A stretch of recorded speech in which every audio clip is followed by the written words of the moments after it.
ಆಕಾಶವಾಣಿ ಮೈಸೂರು. ಸಾಧಕರ ಸೋಪಾನ.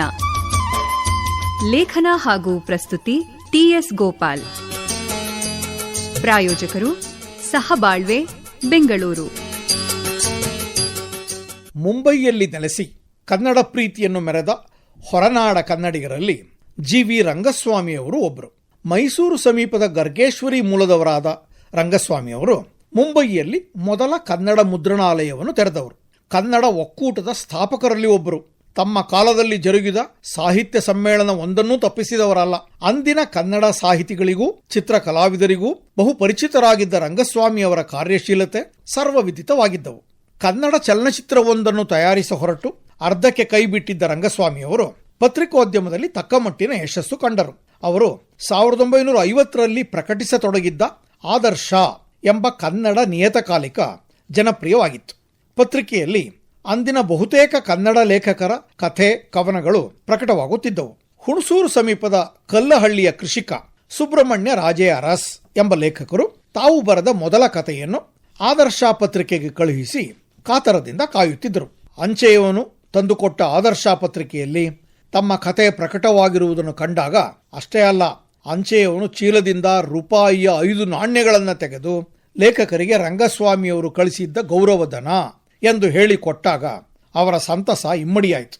ಊರಗೆಯ ಬಂಧು ದೇವರಾಜ ಅರಸರನ್ನು ಕರೆದು ಸಂತೋಷವನ್ನು ಹಂಚಿಕೊಂಡ್ರು. ಮೊದಲ ಸಂಭಾವನೆ ಸಿಕ್ಕ ಸಡಗರದಲ್ಲಿ ಜಾಮೂನು ದೋಸೆ ತಿಂದು ಸಂಭ್ರಮಿಸೋಣ ಎಂದು ನಿರ್ಧರಿಸಿದರು. ಇಂತಹ ಸಂತೋಷದ ಸುದ್ದಿಯನ್ನು ಮೊದಲು ಅಜ್ಜಿಗೆ ಹೇಳಿ ಆಶೀರ್ವಾದ ಪಡೆದುಕೊಳ್ಳಬೇಕು ಎಂದು ದೇವರಾಜ ಅರಸು ಹೇಳಿದ್ದು ಸುಬ್ರಹ್ಮಣ್ಯರಿಗೆ ಒಪ್ಪಿಗೆ ಆಯಿತು. ವಿಷಯ ಕೇಳಿದ ಅಜ್ಜಿ ಸಂಭ್ರಮಪಟ್ಟಳು. ಆ 5 ರೂಪಾಯಿ ಕೊಡು, ನಿನ್ನ ಮೊದಲ ಸಂಪಾದನೆ ನಂಜುಂಡೇಶ್ವರನಿಗೆ ಮುಡಿಪು ಕಾಣಿಕೆ ಎನ್ನುತ್ತಾ ನಾಣ್ಯಗಳನ್ನು ತೆಗೆದುಕೊಂಡು ಅರಿಶಿಣದ ಬಟ್ಟೆಯಲ್ಲಿ ಕಟ್ಟಿ ದೇವರ ಮುಂದೆ ಇಟ್ಟು ಬಿಟ್ಲು. ಈ ಘಟನೆಯನ್ನು ನೆನಪಿಸಿಕೊಂಡು ರಂಗ ಕೊಟ್ಟದ್ದನ್ನು ನಂಜುಂಡ ಕಸಿದುಕೊಂಡ ಎಂದು ಬಣ್ಣಿಸುತ್ತಿದ್ದ ಕಥೆಗಾರ ಸುಬ್ರಹ್ಮಣ್ಯ ರಾಜೇ ಅರಸು ಚದುರಂಗ ಎಂಬ ಕಾವ್ಯನಾಮದಿಂದ ಪರಿಚಿತರು. ಅವರ ಬಂಧು ದೇವರಾಜ ಅರಸು ಮುಂದೆ ರಾಜಕಾರಣದಲ್ಲಿ ಯಶಸ್ಸು ಪಡೆದು ಕರ್ನಾಟಕದ ಮುಖ್ಯಮಂತ್ರಿಯೂ ಆದರು. ಹಾಗೆ ನೋಡಿದರೆ ಚದುರಂಗರ ಜೀವನವೇ ಒಂದು ಕಾದಂಬರಿಯ ವಸ್ತುವಾಗುವ ಹರವನ್ನು ಹೊಂದಿರುವಂಥದ್ದು. ಕಥಾ ಸಾಹಿತ್ಯದಲ್ಲಿ ಚದುರಂಗರಿಗೆ ಆಸಕ್ತಿ ಮೂಡಿದ್ದು ಅವರ ಬಾಲ್ಯದ ಕಾಲದಲ್ಲೇ. ಅರಸು ಮನೆತನದ ಆ ಹುಡುಗನನ್ನು ಯುವರಾಜ ಜಯಚಾಮರಾಜ ಒಡೆಯರ್ ಅವರೊಡನೆ ಕಲಿಯಲು ಅರಮನೆಯ ರಾಯಲ್ ಸ್ಕೂಲಿಗೆ ಕರೆಸಿಕೊಂಡ್ರು. ಯುವರಾಜರಿಗೆ ಆತ ಹೇಳುವ ಸ್ವಾರಸ್ಯಕರ ಕಥೆಗಳನ್ನು ಕೇಳುವುದೆಂದರೆ ತುಂಬಾ ಇಷ್ಟ. ಸುಬ್ರಹ್ಮಣ್ಯ ಅವರಿವರನ್ನ ಕಾಡಿ ಬೇಡಿ ಕತೆ ಹೇಳಿಸಿಕೊಂಡು ಯುವರಾಜರಿಗೆ ವರ್ಣಿಸಿ ಹೇಳುತ್ತಿದ್ದ. ಪ್ರೌಢಶಾಲೆಯ ವಿದ್ಯಾರ್ಥಿಯಾಗಿದ್ದಾಗಲೇ ಸ್ವಾತಂತ್ರ್ಯ ಹೋರಾಟದತ್ತ ಮನಸ್ಸು ಮಾಡಿದ್ದ ಸುಬ್ರಹ್ಮಣ್ಯ ಗಾಂಧಿ ಟೋಪಿ ಧರಿಸತೊಡಗಿದ್ದ. ಅದನ್ನು ಖಂಡಿಸಿ ಹಿರಿಯ ಸೋದರ ಟೋಪಿ ಕಿತ್ತು ಎಸೆದುದಕ್ಕೆ ಕೋಪಿಸಿಕೊಂಡು 3 ತಿಂಗಳು ಮನೆಗೆ ಹೋಗದೆ ನೆಂಟರ ಮನೆಯಲ್ಲಿ ಕುಳಿತಿದ್ದ. ಅಣ್ಣ ಒಪ್ಪಿಕೊಂಡ ಮೇಲೆಯೇ ಮನೆಗೆ ಹಿಂತಿರುಗಿದ್ದು. ಶಿಕ್ಷಣ ಮುಗಿಸುವ ಹೊತ್ತಿಗೆ ಅರಮನೆಯ ಬಾಂಧವ್ಯವಿದ್ದ ಕುಟುಂಬದಿಂದ ವಿವಾಹ ಸಂಬಂಧದ ಕೋರಿಕೆ ಬಂದಿತ್ತು. ಆ ಹೊತ್ತಿಗೆ ಚದುರಂಗರ ಬಂಧು ಒಬ್ಬರು ಹಿರಿಯರು ಮಾಡಿಸಿದ ಮದುವೆಯನ್ನು ಒಲ್ಲದೆ ಮನೆಗೆ ಹಿಂತಿರುಗಿ ಗೊಂದಲ ಏರ್ಪಟ್ಟಿತ್ತು.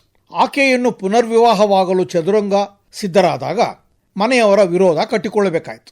ವೈಯಕ್ತಿಕ ನಿಲುವಿನಲ್ಲಿ ಹೊಂದಾಣಿಕೆ ಮಾಡಿಕೊಳ್ಳದೆ ಬದುಕಿನ ಕಷ್ಟಗಳನ್ನು ಎದುರಿಸಲು ಸನ್ನದ್ಧರಾದ ಚದುರಂಗ ಹೊಟ್ಟೆಪಾಡಿಗಾಗಿ ಕೃಷಿ, ಜೀವವಿಮಾ ಏಜೆಂಟ್, ಟ್ಯಾಕ್ಸಿ ಏಜೆನ್ಸಿ ಹಲವು ವೃತ್ತಿಗಳನ್ನು ಹಮ್ಮಿಕೊಳ್ಳಬೇಕಾಗಿ ಬಂತು.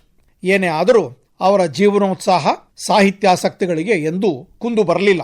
ಉಯ್ಯಾಲೆ, ಸರ್ವಮಂಗಳ ಮೊದಲಾದ ಚಲನಚಿತ್ರಗಳ ಮೂಲಕ, ವೈಶಾಖ, ಹೆಜ್ಜಾಲದಂತಹ ಕಾದಂಬರಿಗಳ ಮೂಲಕ ಚದುರಂಗರ ಹೆಸರು ಕನ್ನಡ ನಾಡು ನುಡಿಗಳಲ್ಲಿ ಚಿರಸ್ಥಾಯಿಯಾಗಿದೆ.